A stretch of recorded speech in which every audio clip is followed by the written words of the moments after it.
When a series of shipping disasters points to a mysterious sea monster, Sherlock Holmes and Dr. Watson leave the comfort of Baker Street and board a freighter where they encounter unexpected betrayal and come face to face with the enigmatic Captain Nemo and his submarine, the Nautilus. As they delve deeper into the case, they uncover a conspiracy involving a Russian Tsar with an airship that rains destruction on unsuspecting cities. With time running out and the world on the brink of war, the heroes must use all their skills and resources to stop a massive conspiracy and prevent global conflict. From Eisner-winning writer Mike Barron and illustrator Richard Bong, dive into the depths of adventure and unravel the mysteries of the sea with the world's greatest detective in Leviathan. Order now on Fund My Comic.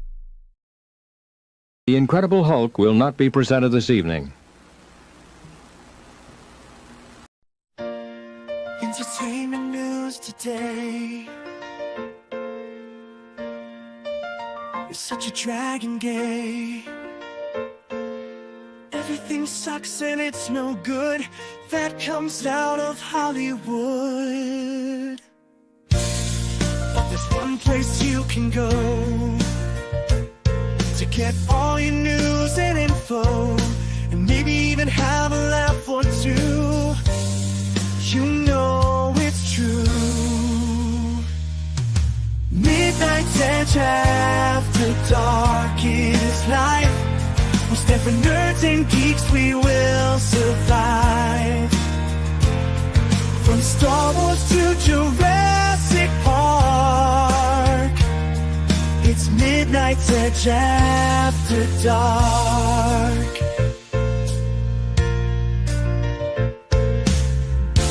All those bombs and flops, but MEAD never stops. We will keep going through the night as we keep up the culture fight. Midnight's Edge after dark is life.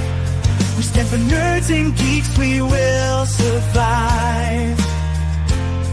From Star Wars to Jurassic Park, it's Midnight's Edge after dark.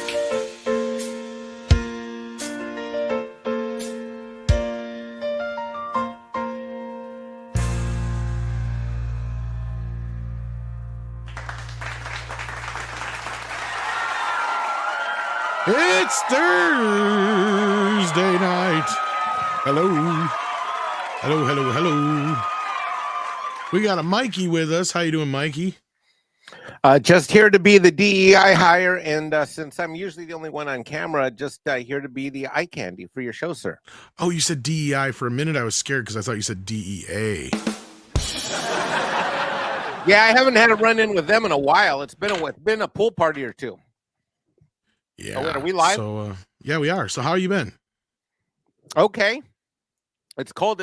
It's freezing cold in Hilton Head Island. Today it reached a low of 48 degrees. Oh, wow.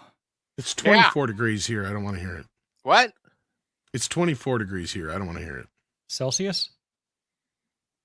Fahrenheit. Fahrenheit. You fucking Canadians and your weird shit. We don't even. It doesn't even matter. They're not even going to have They're going to have to use what we use once we annex them. We were just talking about this totally the other day. okay Yeah, with this. They tried shoving this metrics and Celsius shit down our throats when we were in school, and it's like it never stuck. It never took. It never stuck. Fuck That's it. all. We're You know not- what? We're not doing it. Your stuff is more precise. Like you get 2 Fahrenheit degrees for every 1 Celsius. I like precision. So I mean, I get it. The 0 is the freezing cool, but yeah. whatever. Anyway, that's CC Karaoke. Speaking of Canada, soon to be the 51st state. Yeah, well, I'm totally okay with adopting all your women. We have a very small population up here. So please annex us. But Wait. I'd like to keep my health care if I can. You can't just, no, you're not going to come and just take our women. Why not? Is that why y'all are so You got gay up plenty. there? Yeah, You can't have it it's both ways. it's an Yeah. issue with Canada. We don't really have a whole lot. Anyhow, we also have have tundra. Nick Weiser. Oh, okay. Well, we have Tundra here too. Yes. How you I doing am there, here. Nick? Doing okay. How you doing, sir? Nice shirt. Thanks. My Evil Dead 2 shirt. Hello, Let's see. chat. It's flipping the By bird. the way, your thumbnail, now that I thought about it, I'm like, wow, that actually kind of times out very well because of the trailer coming out today and what the movie's about. I was like, oh, and with what was in the background, I was like, well, that's sort of on the nose and fitting. So smart. Not my worst thumb. No, definitely not. Not bad. But last but not least, we also have Price of Reason with us. How you doing, Price? Good. Hey, how's it going? Doing the best I can. How you been? I've been pretty good.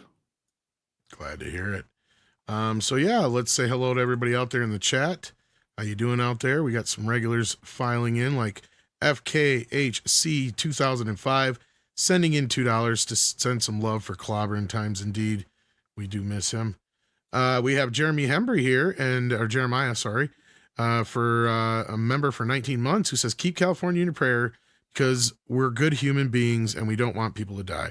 Well, I mean, yeah, like there's some people saying, honestly, most of the people I've seen saying the stupid shit are the ones who are like, oh, that's karma for James Woods and shit like that. It's like, yeah, that's not going to age well, you dumbass. You know, like just that kind of stupidity. I've seen it, whether it's from Mark Hamill or James Woods, and I'm just like, guys, just stop. Now, do I agree that a lot of the situation happening is definitely politically driven? Yes. However, it doesn't mean we need to start wishing that on guys like that. And I, for one, cannot stand what Mark has become, but doesn't mean we should still wish that on him, as utterly psychotic as he is. You still got to have a line there. No, I don't wish harm upon anybody. Well, I do on human traffickers. I'm not going to apologize for that, but I get your point. On who? I said human traffickers. Oh, okay, yes, but I'm saying that celebrities that are annoying, I still don't wish harm upon them, even though they're annoying. If they're just being annoying is being annoying. We'll make fun of them. We'll shred on them. We'll take our shots. You know, that's what it is. It's all fun and games, but you definitely cannot like go to that type of level. That's just way crossing lines there. You can't make it that personal.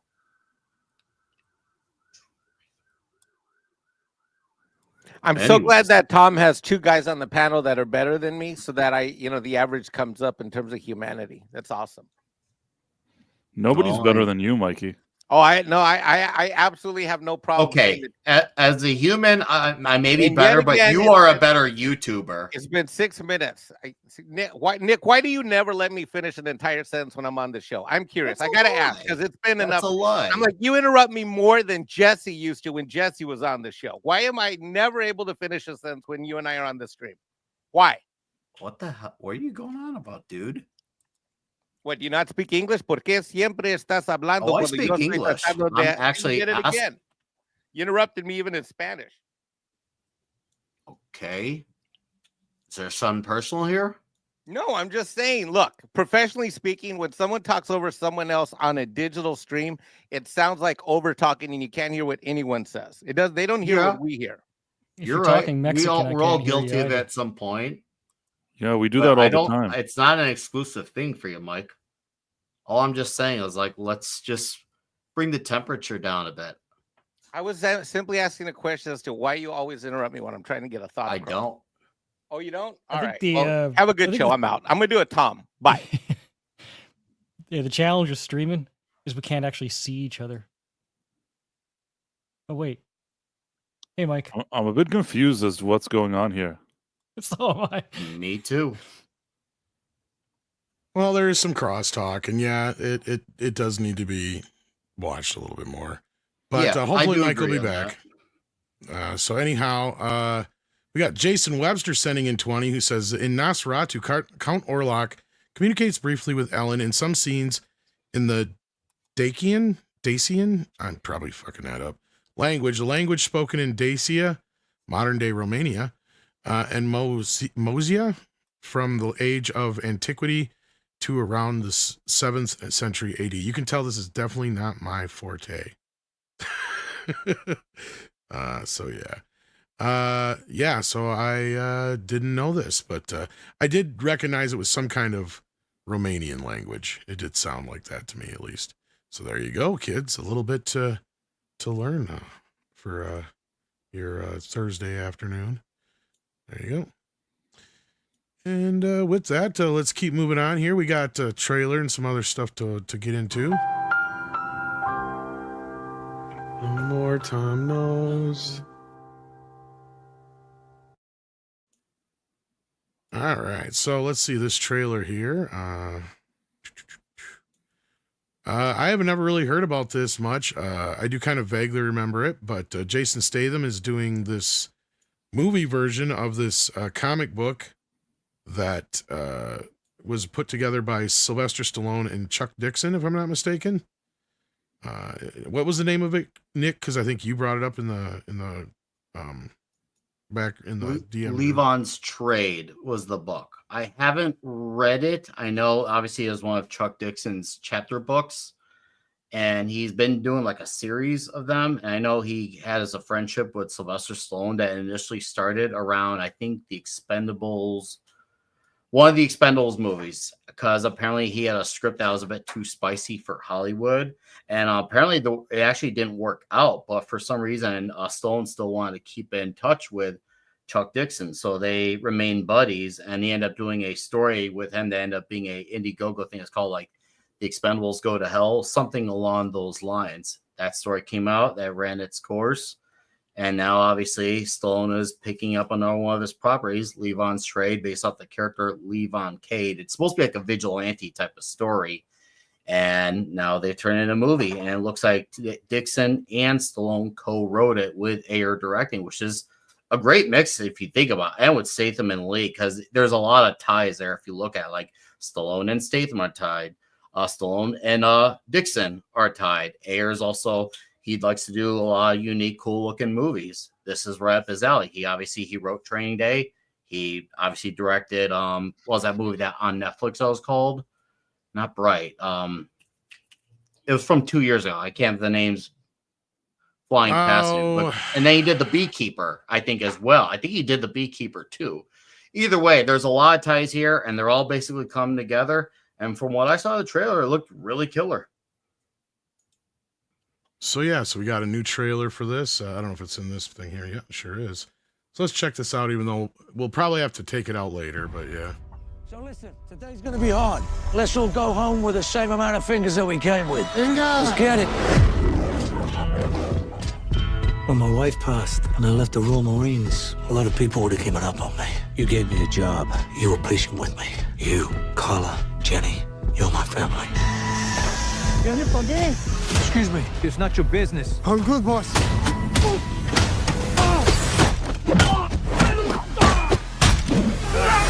Levin, was that some military shit? Hey, you didn't see anything.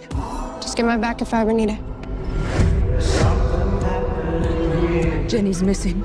She went out with her friends on Friday. The police don't have the resources to work these cases. They take a report and forget about it. Please, find our daughter.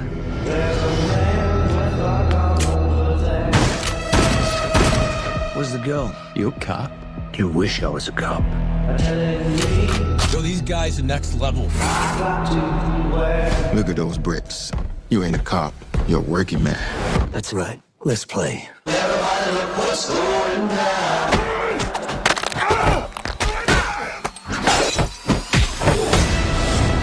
This isn't just some kidnapping. This is human trafficking. Remember Gunny? Your blind ward buddy that doesn't know he's blind? That's the one. You shot a foot to the left, I'll be dead. I wanted you dead, you'd be dead. I will be your weapon sommelier for this evening. This is the real beast here. M14. Pulled direct from Saddam's palace. Then I added a Bluetooth scope.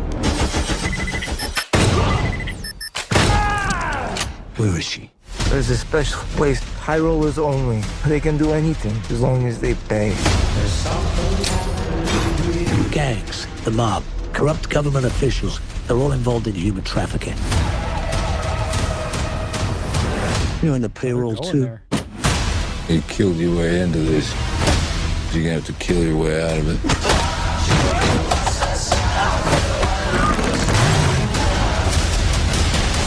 Food as much.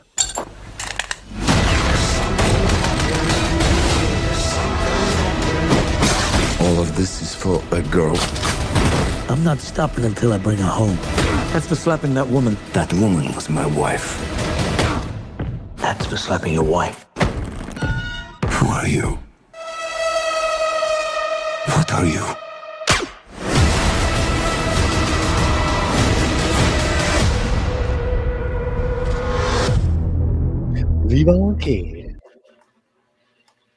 So there we go. Nice. So yeah, it kind of has a little bit of the beekeeper vibe to it, but Beekeeper. but this is based on a comic book from Chuck Dixon and Sylvester Stallone. So yeah, so what did everybody think? It's the beekeeper. The beekeeper. I still haven't They're seen going the there with Beekeeper. the human trafficking. I'm good with it. I mean, it kind of reminds me of most of his movies, most of those kind of Jason Statham movies, but that's not a bad thing. And I like Jason Statham. I like action movies. So I think I'm going to see it. Yeah, like how about just good entertainment action flick? I mean, the Beekeeper, it's not like it reinvented the wheel either. It's just No. a Jason Statham action movie, and so is this, and it's perfectly fine. I assume with some input from Stallone, some ideas from Chuck Dixon, I think this should be if nothing else, serviceable enough. I'll probably sit there in the theater with some popcorn and enjoy this. I'm looking forward to it. These days, Yeah. one of the best movies of the year. Yeah, I'm kind of surprised. I didn't even hear anything about it, and it just kind of popped up out of nowhere. So, yeah. Well, it's I've been tracking it on the channel for a while. Have you? Yeah, it was originally called "What's Going On." What's going on? What's going on, Nick? Hopefully, Nick won't interrupt my ass. Well, so this isn't the original title of it. I mean, I Exactly. can't say I don't blame the change in the title because, Right. I It was mean, the other Levon's one almost Trade. sounds a lot like it's a sequel to Leon the Professional or something like that. But I mean, same vein. Yeah. So, I was tracking it because of the actress Noemi Gonzalez, who we've had on the channel. Let me know that she got the female lead in this over a year ago. And she went to go film it a year ago in that's Ariana Rivas, her daughter. They went to film it a year ago in the UK with David Ayer, and then they have Conejo, the rapper that he kicks his ass. Statham kicks Conejo's ass like early on in the trailer. It looks like it looks fun, you know. I've been watching, Statham movies for a couple decades now. All know what you're gonna get. Did you get to see the whole trailer, Mike? Yeah. It's bitching. I'm in. Especially if Noemi's in it. I didn't even know she was in it. And I've been on stream with you. Yeah. Briefly. There's a shot of who we're Super talking freaking about. cool. Yeah. There's a shot of who we're talking about. I'll try to do a screen grab. She plays Michael Pena's wife, so I guess they befriend Statham and give him a home. Kind of like give him a job. I don't know what, and then someone kidnaps their daughter. So that's the setup. It's not. I think like what's his name? Price or Reason. It's like what Price or Reason said. It's not incredibly. It doesn't reinvent the wheel on storytelling. Well, Price said in one of these live streams we were on a while back, like every Jason Statham. Didn't you say like every Jason Statham movie is like every other Jason Statham movie or something like that? I think I said it a few minutes ago, but I probably have said it before. Yeah, it's pretty much, it has the same kind of vibe and template. He does the same things pretty much, but sometimes that's not a bad thing. That's good. At least I was saying it earlier actually to some friends that I was streaming with, that he is very stubborn. For many years, people were doing different things, and he just kept making the same type of movie over and over again. And you know what? Somehow at the end, when you keep doing it again and again, people kind of respect it.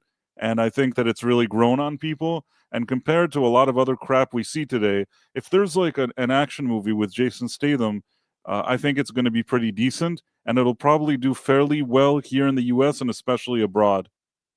Yeah, because Statham is a yeah. lot like the more modern Stallone, Schwarzenegger, basically, which is kind of ironic that this is written by Stallone. And I mean, of course, he was in the Expendables with him too, but I mean, they're friends, and Stallone kind of wants to take a step back from the action. He's not getting any younger, so him kind of chipping in here and doing something with Statham doesn't sound uh, insane. The only thing is, Statham himself isn't 20 years old. I mean, the fact that we don't really have new action stars is kind of strange, and it speaks volumes about how stinky Hollywood is.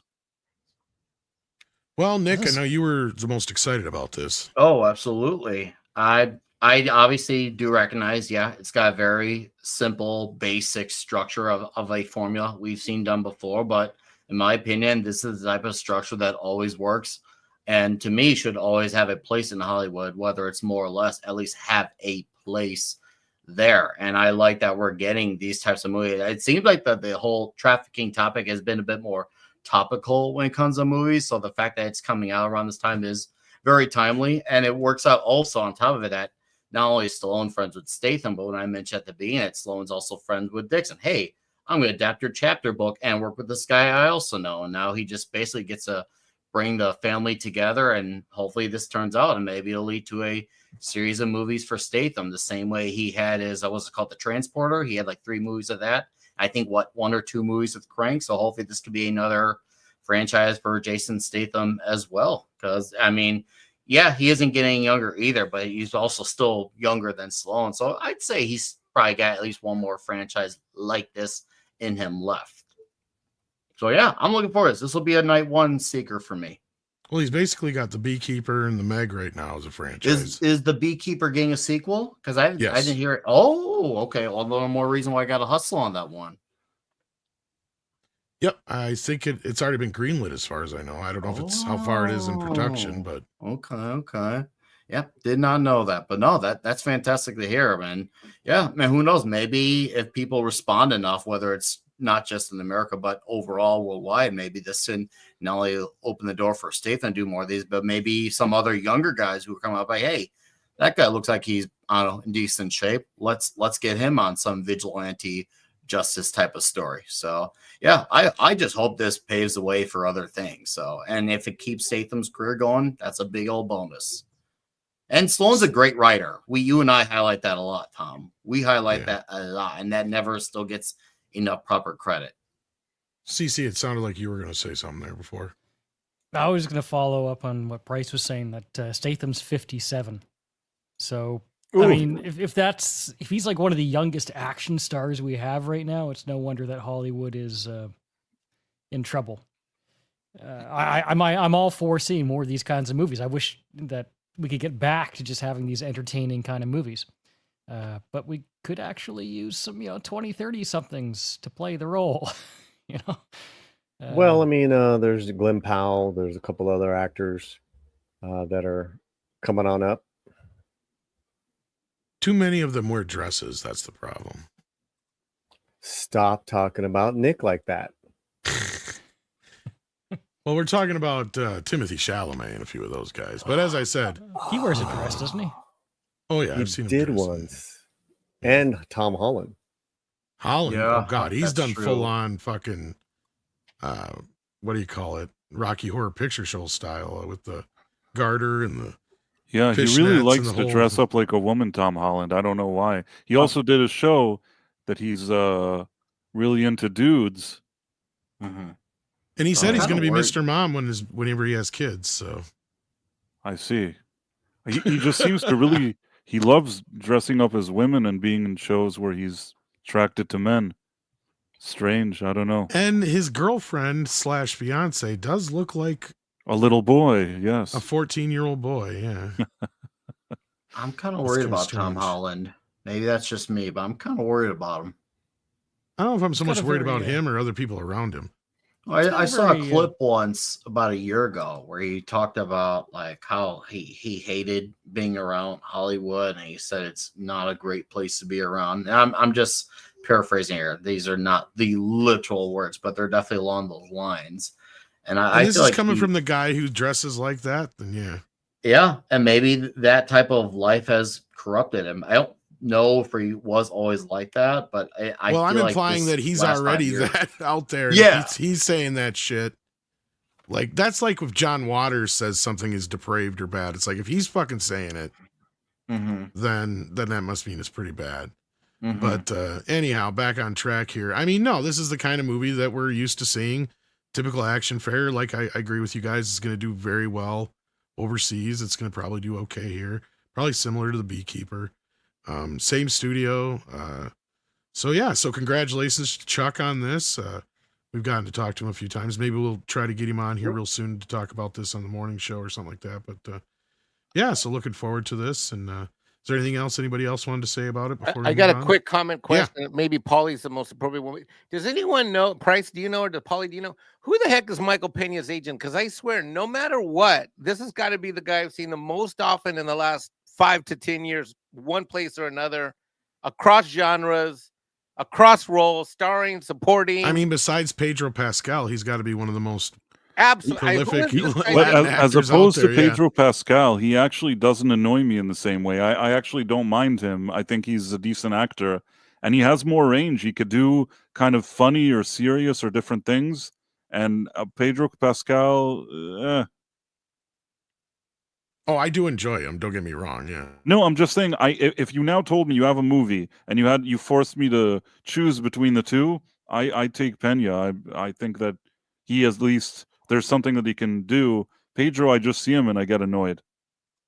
Yeah, I think it's a matter of taste, but both were in interesting. They were in Narcos. They were, but I think not. Were they in? I think maybe in different times. maybe in different. This is the times. problem with talking about avatars. You can't really get that conversation going. It's always the avatar that interrupts. You ever notice that, Mike? Am I interrupting though? You asked. I wasn't done earlier. I wasn't done with my sentence. I apologize. That's the thing, my friend. Sorry about thing. that. No, it's all right. I'm going to point it out though every time someone does that. But go ahead, brother. No, you go ahead, man. I wasn't trying to cut you off. Say whatever you were saying. I lost it. I did too. Well, the actually. question was, what does Michael Pena have? Does he have like a great agent? What is the deal with him? Because he's in everything. Because yeah, he's got a lot of stuff coming up here. Oh, I think the only thing I was trying to say was Polly was saying that they were both in Narcos, and I said that I thought that they weren't at the same time. That I think one was like in Narcos Mexico, while the other one I think was in the regular Narcos, but I could be wrong. So Michael Pena he's rep by CAA and he's a Scientologist too. So that's probably how he got into a lot of roles. That's the answer to my question. That there is the you answer. go. I interviewed him years ago when he was just a drummer, and then he went to over 10 years ago. He went with his band out of Chicago to South by Southwest, and he's like, he just did Crash or something, but really you just knew him as a drummer. But you saw there's just something special about him, and he does have that likable everyday man appeal, and then he can do kind of like that, Mexican American, funny cousin type of thing, that choppy humor, like you saw him in Ant-Man. So he's the non-action star Tom Cruise of the Latino people. I don't know if I go that far. I wouldn't go that far, but he did flex his dramatic skills when he played Kiki Camarena in Narcos Mexico. Well, didn't he kind of start out in more dramatic roles? Because I remember seeing him early on in stuff like Shooter, and I'm trying to remember what else he was in. 'Cause it was more action picks and stuff like that. No, you're right. End of Watch, Fury. I say, wasn't he in a couple of Michael Bay movies or something like that too? I think. Yeah, and Crash. Right, the one that everybody hates.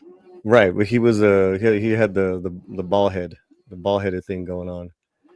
And then Pedro is Pedro's role though was really impressive in Narcos. This is before he became like so Pedro everywhere. But yeah, no. But I would say Michael hasn't actually worked a lot in a few years. So it's good to see him. I don't know. I see him all the time, so I guess it feels like he is. Oh, I kind no, of this looks see good. where Paul's coming from with Pena. I feel like I haven't seen him as much recently as well. I feel like he's active, but not like supremely active the way that Pascal is still active. And there's someone's sound going off. It sounded like some what was that? Say, is that a fire alarm, Paulie? Are you Okay, so down I there? wasn't the only one that heard It's that. my Okay. dryer. That's why it's the washer. okay. That's why I've turned it off. That's why I'm okay. I'm gonna go mute when I'm not talking. Sorry. No, you're cool. You're cool. All right. Well, with that, yeah. So speaking of the fires, how are you doing down there, Paulie? Are you okay where you're at, or is it not too bad, or how is it? How are things down there? I mean, we're fine. It's just, we're Midtown. We're about, I would say, 8 to 10 miles away from Pacific Palisades. A little even further. Yeah, because I have like zero reference of what's the area's like. So yeah, I mean, I have a map. I don't know if you're. I mean, I can look at a map, but I mean that doesn't tell me much. Right. I mean, it's the active map of the fires, and you see my blue dot where I live. But because I did that on my live streams the last couple of days, but no matter what, even though we're not obviously evacuated, it's just very emotional and very stressful no matter what, and it's affecting it. It has affected every Angelino. Well, and we have a couple of people staying with us now because they were evacuated. Yeah, as I say, I know a few celebrities have already lost their houses. I know Vernon Wells lost his, I guess. Tom Conkle put that out there. So thoughts and prayers going out to all the folks out there. Denise Crosby, Star Trek. Yeah, there's been quite a few now. I haven't heard her, but yeah, I heard of Jamie Lee Curtis. I think James Woods thought he did, but I don't remember if he lucked out or not. And then there was a few others they had mentioned too, like Mark Hamill and shit like that. Denise's is pretty traumatic post she put up. A lot of them are on Instagram posting their loss. See, I don't follow the Instagram. Exactly. Some of them are on X, but not all of them. But there's a lot of loss, and then there's a lot of loss of the structure, the supporting structure of the Palisades, as far as working people, businesses, that whole small it's a small village of very kind of upscale businesses, restaurants, gone.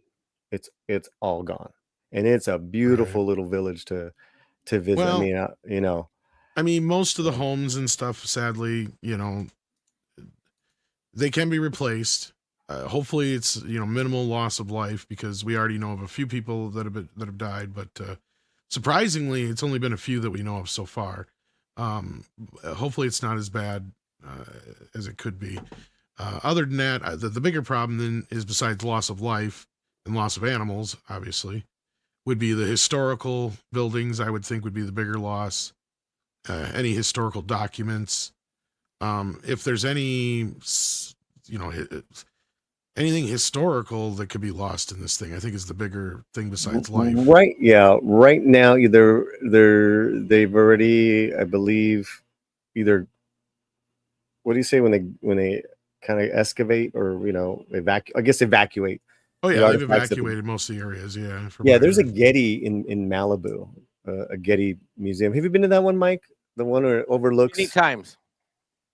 Man, it's gorgeous.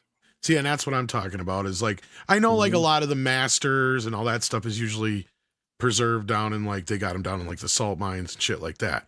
But like, there's still like props and other things that it could, that's what I'm talking about too, besides life. Obviously life is the most important thing, first and foremost. Homes are a problem, but those things can be rebuilt. Historical things though, once they're gone, right? And Universal already had a fire a couple of years back where they lost a bunch of masters. Holy crud. Yeah, which we're putting to bed. Yeah, we covered that story pretty in depth when it started, because actually the fire itself happened years ago, but what was actually lost started coming to light more so in the last few years, because you had a lot of musicians and other people realizing when they would ask for the original masters, Universal would be like, we don't know where they're at. And then they do a little investigating and they realize they were lost in those fires. So yeah, and there was entire like labels lost, like old blues labels and stuff. Their masters were lost. I think and some stuff, of the so. first shows that you invited me on, that was one of the hot topics. It went through MEAD, Midnight Sage in the Morning. Yeah. I mean, the chronicle, the list of items that were chronicled as lost is staggering and depressing, really. They'll never know for sure what all was lost, because the only things that they're learning about was, like I said, because people were asking about them, right? And some of them were even like Elton John stuff, and I guess some of the more important stuff was actually kept in better places. But some of these other artists were just starting to learn. They were going back and they wanted to do anniversary editions of their albums and stuff like that, and they couldn't get their hands on any of this stuff, and they come to find out that it was lost in the fire. So yeah, but yeah, I don't know how many of you guys. Oh, go ahead. Oh, I'm sorry. So for a minute, people were saying Hollywood Signs on fire, Hollywood Signs on fire. And then I get Did they get it calls put out? It was never on fire. Oh, I thought it was. I thought there was actual pictures of it on fire. Those were made up. Oh, really? What? Okay. Yeah, and so what was on fire was Runyon Canyon, which is right next to and behind Man's Chinese Theater, Hollywood, and in Highland. Oh, okay. Because I thought the picture I actually have on the thumb is real. I didn't know it was fake. No, yeah. So that was the closest thing, that fire they called the Sunset Fire yesterday, to the Hollywood sign. And it's not close. It would have meant you had to have jumped over the 101 freeway, Mike, from Hollywood Bowl. In fact, the Hollywood Bowl would have been first to go. Anyways, they put that shit out overnight. That shit was out quick. The Runyon Canyon fire. So they put out that fire. They put out the Studio City fire.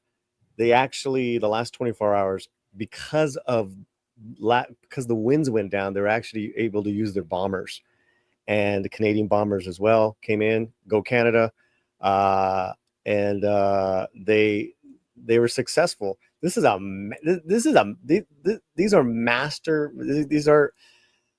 disasters on an.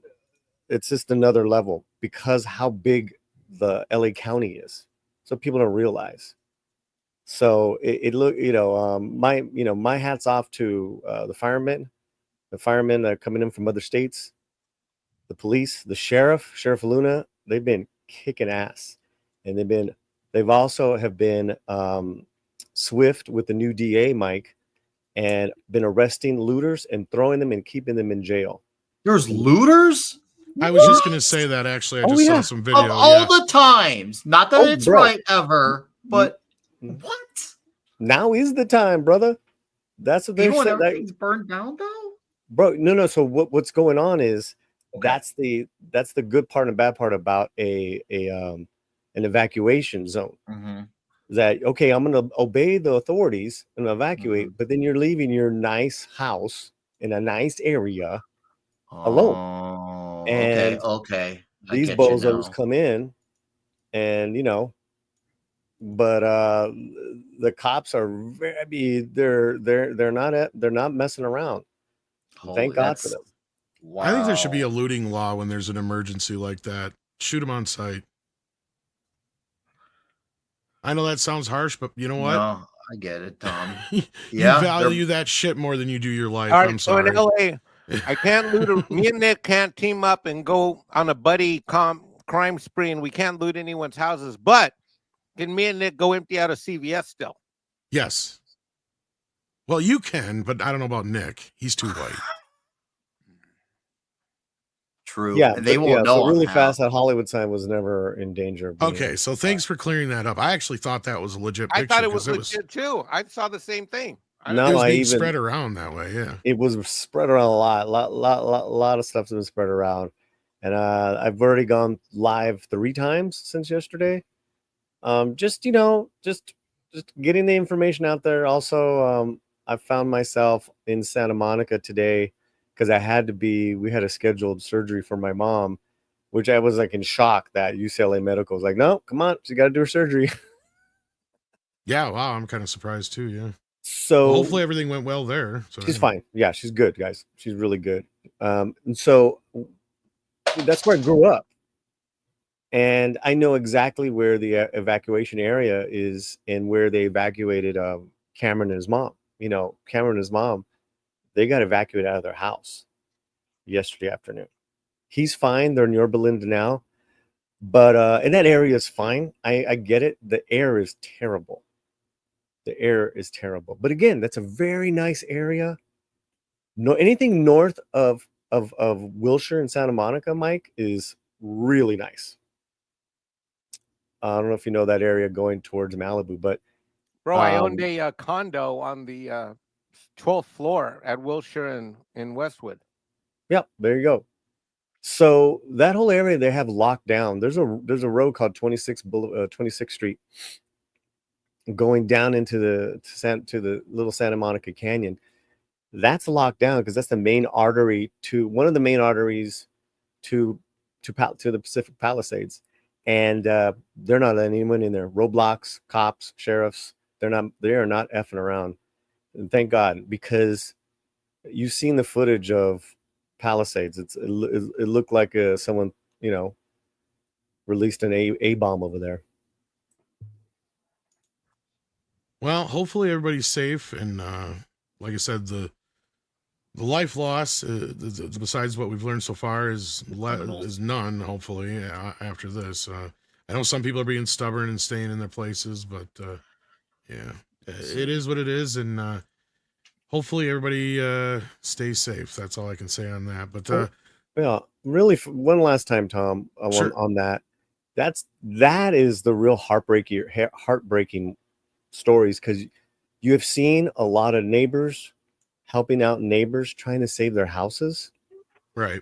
And you know, there's literally no help in sight because they're so spread thin with these 4 major fires that a lot of them have lost their houses.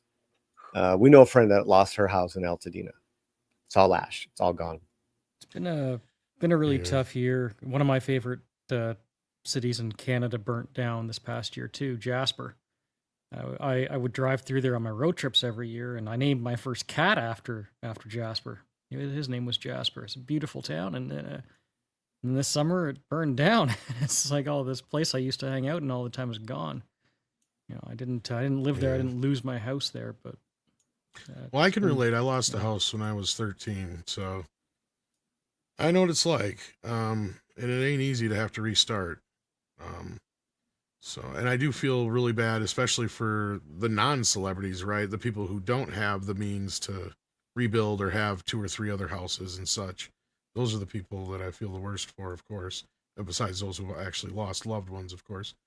But that being said, let's get on with the news, because there is one more story I wanted to touch on before we go. How many people here besides me and I think Price, and I think Nick has seen it, have been watching Landman? I saw all the episodes until now, yeah. Mikey's been watching it? Yeah. What do you think, Mikey? And I'm all caught up. Do you like the show? I love the show, and I loved it even more until the script doctor made me feel bad on, was it Tuesday or last week? Thursday. Why did he make you feel bad? Because he basically said that Taylor Sheridan is like a grifting soap opera, fake Southern, fake conservative. I don't know. I script talked for like 10, 15 minutes, and I just like, at the end, I was just like, okay, so script's telling me I'm dumb for liking the show. I don't let me let you in on a little tip, since script ain't here. Yeah. He says that shit all the time because he's jealous. That's what I thought. See that, but I didn't want to say that because he was on the show with me with you. I love script to death, but he does that all the time. I'm like, dude, give me a break. Well, he's very opinionated, but he's very talented. Him and I'm not saying he's not, but I mean, he's also not Taylor Sheridan either. So, well, I think Taylor Sheridan is an acquired taste. Like it's like a Schneider. Like he's got his fan base. He's got his cult. Taylor. No, I'm saying. I'm just giving script shit, but yeah. Oh, That I like his stuff. I just I haven't love seen this what. show, and despite what everybody else has been saying online, this last episode was one of my 2 favorite of the entire series. Well, this has just come out because there's a lot of people like Script who have said certain things about the show that were inaccurate in his opinion. I even think one of the things that he claimed was inaccurate was done on purpose because it's been kind of addressed somewhat in the show. But anyway, that being said, because it's based on a podcast, I didn't even know that. Oh, you didn't know that? Yeah, it came out I think about 5 years ago. The podcast. So, he says in this podcast, the cartels and bikini-clad baristas do exist. So yeah, Oh, yeah. so I know for a fact the bikini-clad coffee shops exist in the South. I don't know if they exist in Midland, Odessa, but I've been to a few in other states. And I can tell you, I actually had a conversation with my aunt. They live on the border of West Texas and New Mexico. And she told me that the criminal cartel activity is exactly like this. And my uncle, who recently just died, was a bit of a landman himself, in that he went from oil rig to oil rig. This is my uncle Junior. He went from oil rig to oil rig for 40, 50 years until he retired out of the oil business. And then he went to work for the Bureau of Land Management, where he pretty much did the same thing except for the BLM. And different BLM, obviously, not Black Lives Matter, Bureau of Land Management. And I asked my aunt and my mom were on the phone because they're originally from that area. That's where they were born and raised. And I said, how much of this stuff is? She's like, mijo, it's exactly like that. They're everywhere. They're like, they come and they go. It's just, they rip stuff off, bring it back, exactly like they say in the series. That's what they say. I don't know myself, but that's what mom and that's what mom and auntie say. And auntie still lives like right there. So for those who have no idea what Mike's talking about, so the series is about Billy Bob Thornton's character, who is a landman for an oil company and mineral company, and basically they do this deal for this land with the cartel, and throughout the show, things start coming up missing, and they have an accident with one of the planes and stuff that got stolen. And so it's a big part that keeps coming up throughout the show about, why these things are not reported to certain police officers and other things like that. And, they just explain, like, if I report the damn thing stolen, it'll be a bigger problem than if I just let them take it. They'll just bring it back. Right. Like, it's kind of funny how it's explained in the show. And I guess they talk about the accuracy in the interview here, and they're like, yeah, there's certain things where if you really want to nitpick it, clearly you're going to find things, but overall, like a lot of the show seems to be based in pretty realistic situations that people have dealt with in these in this line of work, I guess. So no, I'm enjoying the show quite a bit. I don't know who else has been watching it on the panel, but I'm enjoying it. It's my first thing I've seen from Taylor Sheridan ever. So I'm coming into this more of a Billy Bob Thornton type of guy. And I really feel like it's basically just what you know from him, but turned to 11, as they say in Spinal Tap. But I'm enjoying it. I do have probably my only issue with the show is probably just some of these side characters I feel I'm not really wild about some of the side characters, but characters do change and grow, and maybe I'll have a different opinion of them, whether it's by the season's end or a follow-up season, should it happen. And as far as the accuracies, shows like this, yeah, you're going to have some accuracies, and and that's great because you want to try to at least be somewhat authentic to what goes on. But at the same time, you're going to have things that are going to be, at the end of the day, movie magic for the show. So a little escapism, don't hurt anyone. Not everything needs to be Christopher Nolanized. So let me ask you a question, Nick. Which of the side characters, were either anybody on the panel that's watching it, but Nick, which of the side characters do you like the least? Ali Larder's character, not her as an actress, but her character. Her character. She's, as an actress, I've seen her thing. She's fine, but her character, I feel like they have given her bad material to work with, and I'm not fond of it. It's almost like she's like stuck in there like a sore thumb in this show. I think the only passable episode for her was it the first episode, the 8th one or the 7th one, where she finally got into the homes with the seniors. I think that was the final time I'm like, okay, there might be a breakthrough with her, but I'm still not convinced with her yet. That's why I still try to keep an open mind towards character growth. We're talking about the daughter, right? No, they're talking about Billy Bob Thornton's ex-wife. Oh, the wife. Okay, I missed that part. Okay. Now, all right, you ready? You guys ready for this one? Or you're not, but I'll just drop it on you both. How shocked, Nick and Price, would you be, or Tom, or Polly, or whoever's, how shocked would any of you be to know that I have dated someone exactly like that? I wouldn't be, and then that's why I would kind of make an argument for the character in the show. I thought you were talking about Allie Larder or whatever for a minute there. Allie Larder, the ex. Oh, she's the ex-wife. Yeah, She's okay. the ex-wife. Yeah, that's she was right. in Varsity Okay. Blues. She did the whip. Yeah. Okay, yeah. I keep thinking the daughter for some reason. Yeah, because the age difference. I'm like, because that's the thing. The daughter, she's playing. That was my thing. Is like my only issue is the daughter because script seems to think that the character or the actress that's playing the daughter is sleeping with Sheridan because she's in a bunch of his shows, and I can't totally disagree with him because she's playing like a college student, and there's no way she's under the age of 30 something. Right? Like you can totally tell she's playing she's way too old for as young as she's trying to play. Like what other show was she in that Taylor Sheridan has done? I think she was in Yellowstone, and I think that was a different actress though, wasn't it? It was a different blonde young lady in Yellowstone. Let me look. The one that has that southern accent that she narrates. It's kind of hard to tell blondes apart, isn't it? Well, no, Mexican Iron Man has a systematic approach to that, and I can teach you guys. I can teach you guys after the show for a small fee. Oh, she was in 1923. That's what it was. Yeah, sorry. Was she really in that as the main girl? No, she was in it though.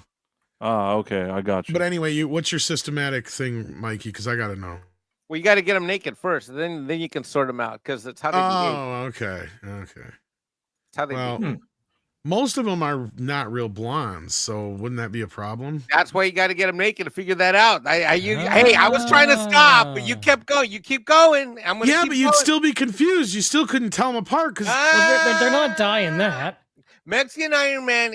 Let's just say that I should have been a home decorator because I know how to tell if the are you carpets talking match about the drapes. Well, I'm not even talking. Well, I mean, fuck the drapes because half the time they shave the drapes anymore. That's true. Well, that's another way that's another way you can tell. Depends on how the linoleum Or the carpet or whatever. Wow, Depends this on the has really gotten linoleum. into the weeds.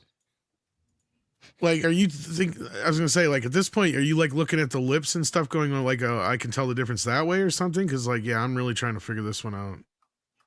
I'll tell you offline. It's gonna get Okay. Yeah, I was gonna say this is getting a little weird. Yeah, it's getting a little weird for back to entertainment news. Yeah, no, like Landman's a great show. If you haven't seen it yet, check it out. It's on I haven't Paramount seen it Plus.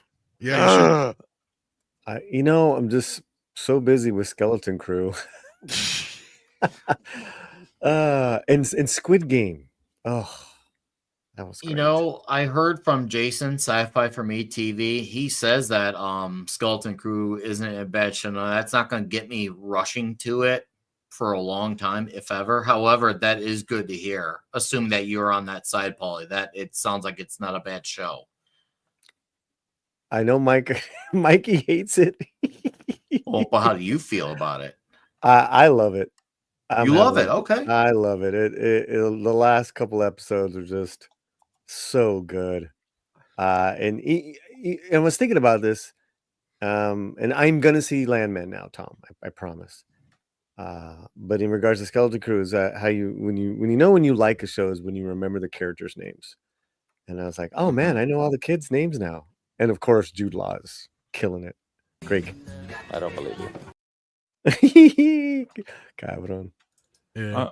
I've been watching Skeleton Crew because some of the streams that I have to talk about it, and I personally think that maybe the last episode there were a few things that I didn't hate about it, and maybe episode 5 towards the end, I think that they had a kernel of an idea that could have worked.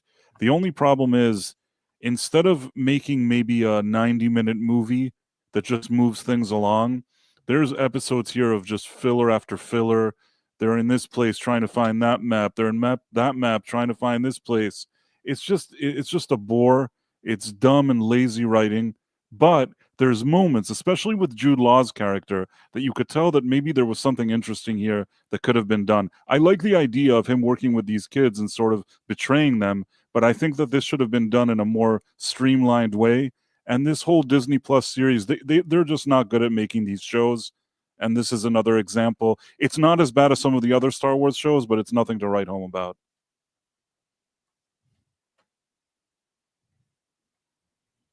Awesome. Well, glad you're not hating it, I guess. I mean, hate it it enough sucks. for all of us on the panel combined. It kind of sucks. I'm just saying that it's less The sucky fact that than you're some of the other saying that actually does say something. I mean, yeah, so. Look, if you want a sissy beta ass bitch show that's mildly entertaining, that's kind of kiddie, and is a way to waste and burn your time and set it on fire if your time's not valuable, then sure, I could think of worse ways of spending time. But other than that, this is not. There's no wars in the Star Wars. I don't believe in any of this crap. But here's the thing. I think my bias is that it reminds me of the Goonies, and I never liked the Goonies. So I was just Goonies gonna is- say, did you not like the Goonies? So the Yeah. thing is, I think I'm hating it more than I normally would. First of all, I hate it because I'm a hardcore Star Wars fan, and I want something like very serious and very real, and not Dairy Queen. I want some Star Wars, not some fucking Dairy Queen. I feel like when I watch Skeleton Crew, I'm watching like the cheap sci-fi remake of real science fiction, like we used to get on the Sci-Fi cable channel all the time.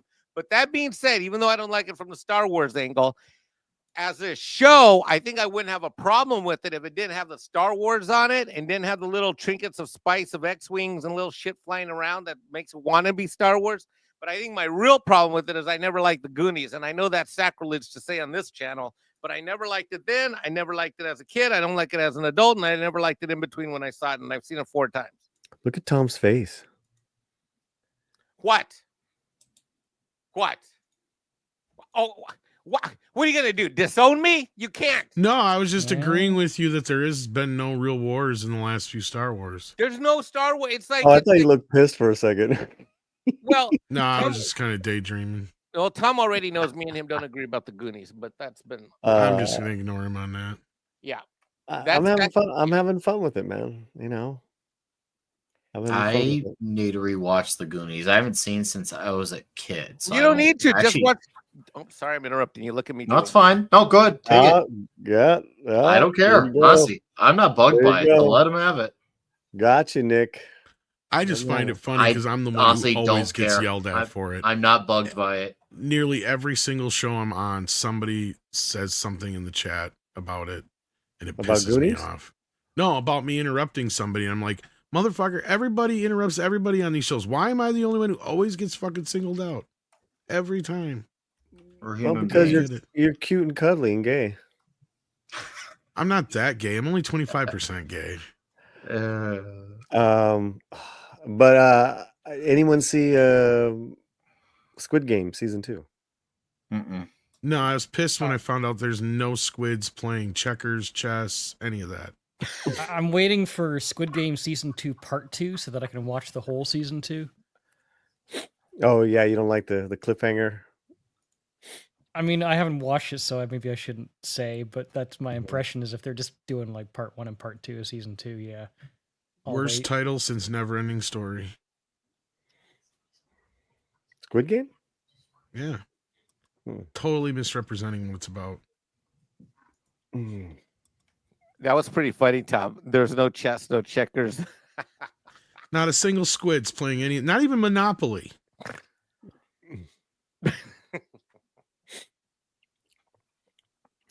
Their kids game, and I'm not even gonna explain why they call it Squids, kids, that's two different things.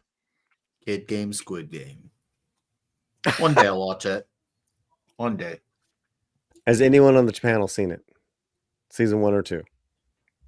I've seen season Really? 1. It's great, yeah. Okay. Season 1. Start there, Mike. No. Work your way up. Start bend and scoop like the Mexicans. Is this movie in English? First of all, it's Definitely a TV do show. not. They are doing an American version of it. Wait, is Don't- it in don't, English? That's my first question. Don't watch the English version. It's So been it's not screwed in up. English. No. It's Korean, bro. Then no, I'm not watching. I'm not doing any more subtitles. I've done enough of that last. You don't really. It doesn't. It's one of those shows where it doesn't really matter all that much. It matters enough. It does. Yeah. It does, but like. No, it doesn't. I agree with you. Look, they screw it up in the English, as so many things have unfortunately been screwed up lately. But if you want to watch it and enjoy it without having to like be stressed about needing to read the subtitles, you'll get it. You know, it's people playing games and getting murdered in vicious ways. It's really cool, Mike. It sounds good. I'm sorry.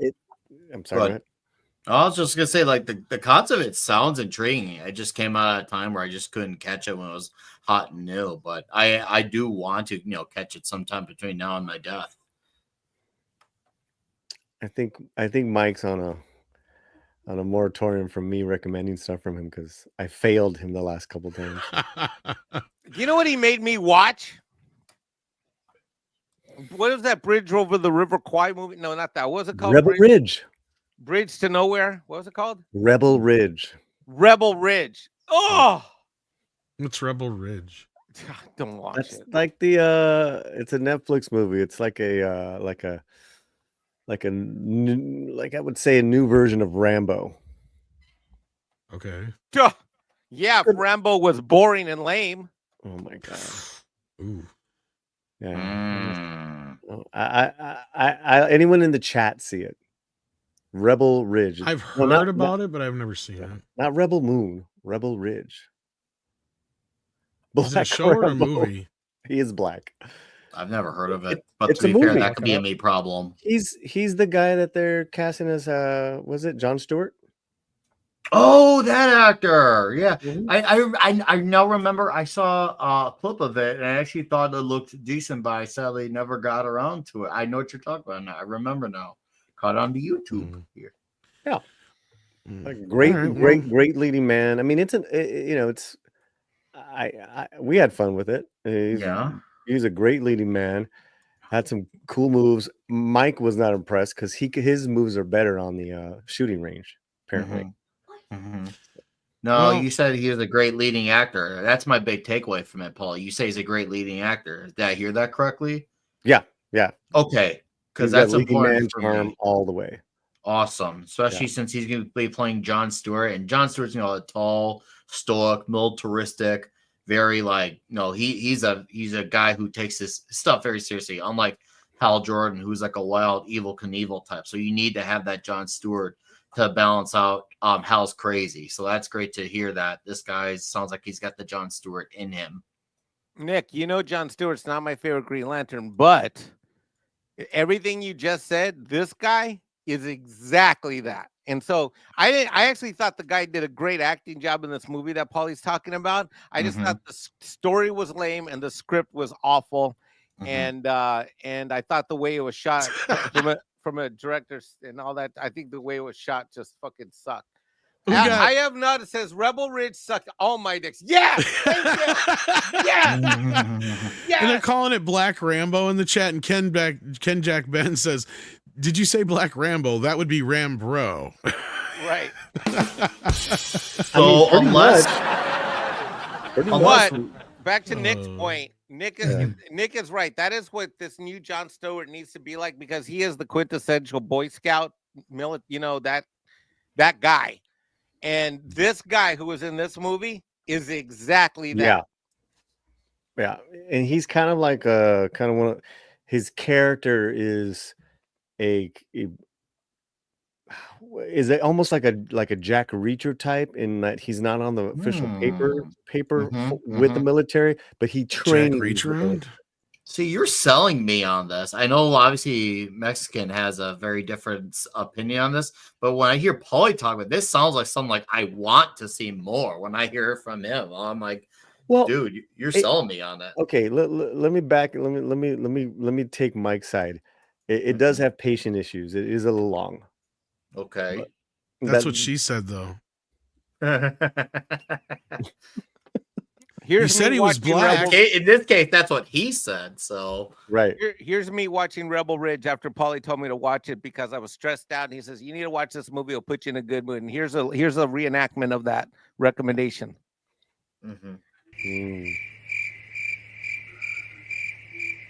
tumbleweed passes. You know what? We're gonna get out of here because I think we're gonna be losing a couple panelists anyway. What? Oh, that's it. But yeah, there's not really much else to discuss. But I think I found a new puppy for the What? channel. Oh, You guys want to see what I think I found? Now, you guys got to let me know in the chat if you agree or not. What do you guys think? Kong dog. What is that? Kong dog. Kong dog.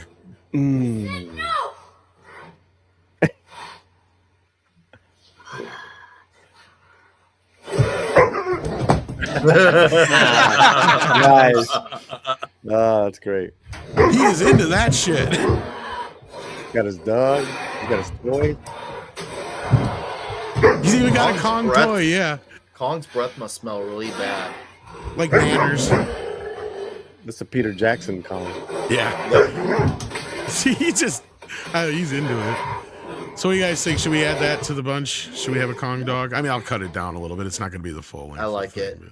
You just got to switch out a sexier Noemi Watts footage or something with her. With jeez. She has a couple of scenes where she's just got her chi-chis, you know? Come on, man. She's looking all right. But I mean, She looks hot Lowe's is there, always- man. Yeah. Yeah, but you know, let's get a scene with her, you know, showing her. I mean, are we men or are we men? What's going on here? I'm not going to argue that. I guess. I'm just. I bring up it's about titties the and dogs. you see, that's another reason why people think you're gay, because the way you reacted right there. I fucking bring up tits and Tom's It was about the puppy. Oh, I don't. Not the other That's not a puppies. bad eye context. And it's Well, been all right. established that if Tom's gay for anybody, it's me. Hey, you And know puppies. what? Then that's I don't know why I'm in the middle. Then you need to move me to the side. Everybody's gay for puppies. I don't give a shit who you are. All right. Listen, you got the puppies and then you got the titties. That's all I'm saying. You can take the biggest, strongest, like even Arnold Schwarzenegger, be like, "I'm Arnold Schwarzenegger. I'm here to pump you." Oh my God, is that that's a puppy? It's the most cutest thing I've ever seen in my life. Oh my God! Oh, look at him. He's got the cutest. Oh my God, I'm going to cry. I'm going to cry. He's so cute. See, even the strongest man alive goes gay for a puppy. But then I'd say even he would say, "Oh, Noemi Rata, look at those titties." It's a ferret. Yes, This is I like the debate titties that too. we've come to. I like this. Yeah, man. Now that we're on this and I'm causing trouble, let's take it a little further, Tom. We need to bring titties back on Toxic Femme. Toxic Femme has become this like no chi-chis, let me run this thing. It all depends on who's on the panel. I'm just saying, when I used to watch it back in the day, Mike, it was titties all over the place. Just, And don't, now- don't slip into movies. I can fix that problem right now. Oh boy. Oh, we don't need Kidding, Mexican kidding, iron tits. kidding. Here's I was hoping it would Movie happen. break. Mexican iron tits. Kidding. Mexican iron tits. Oh, no. Just what we needed. I think I heard All right. Thank Well, I you. know I'm Price. missing I think. Mandy. No. I'm See, I missing- think Price. Go ahead. No, I'm just missing titties on Toxic Femme. That's Well, all I gotta say. I'll bug some of the other chicky. You ain't gonna do shit because I'll do what I do. But I know Price has to actually be leaving us soon. So I'm gonna let him run first and tell us what he's got going on. Well, I have Quantum Leap revisited at 10 p.m. on my live channel, and then at 11:45 p.m. there's the Night Owl. So if you're not subscribed to either of my channels, you can go for Price of Reason or Price of Reason Live or both of them. Awesome. Well, thanks for being here, Price. So check that out later, guys. And Nick, what you got going on? TNT in an hour. Klobby's Comic Shop tomorrow. Toxic Tuesday, talking Man on Fire next week. As we continue 3 weeks of Denzel Washington, we'll have Mr. Leon, Words of Paradise, guesting with us for that one. So it's going to be huge, diabolically huge. One of the few readaptations or remakes that I think the Is better than the original. Yeah. Yep, that's where I'm The at, original's too. good, but Oh yeah, but this one's easily exceeded because of Denzel Washington. His dialogue and it's just Yeah. Mikey, are you going to be on the morning show or anything tomorrow? No, I just got feeling better. I was sick most of yesterday. Well, I'm going to be gone tomorrow, so if you're free, Andre could probably use a co-pilot. But anyhow, All right. Yeah, CC, you got anything? Meds, and I took a bunch of tea and meds this morning and late last night, and I'm on like 2 double Sudafed. Is tea code for cocaine? No. Where? Where? It's on the hooker as always. Where?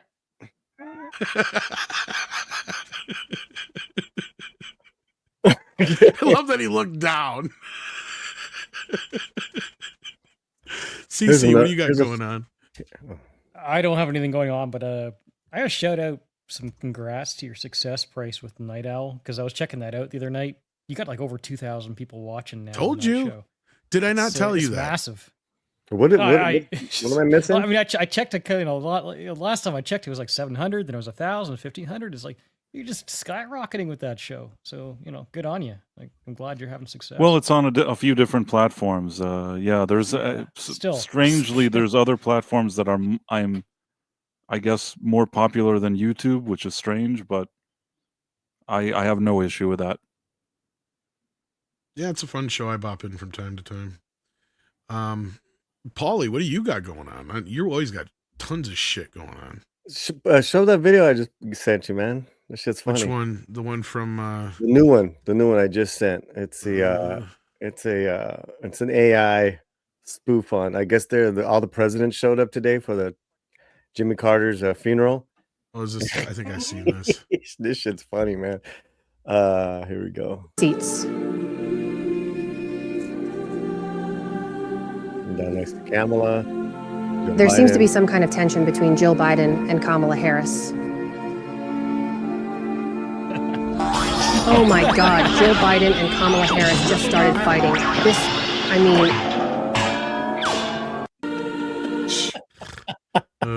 AI is getting scary.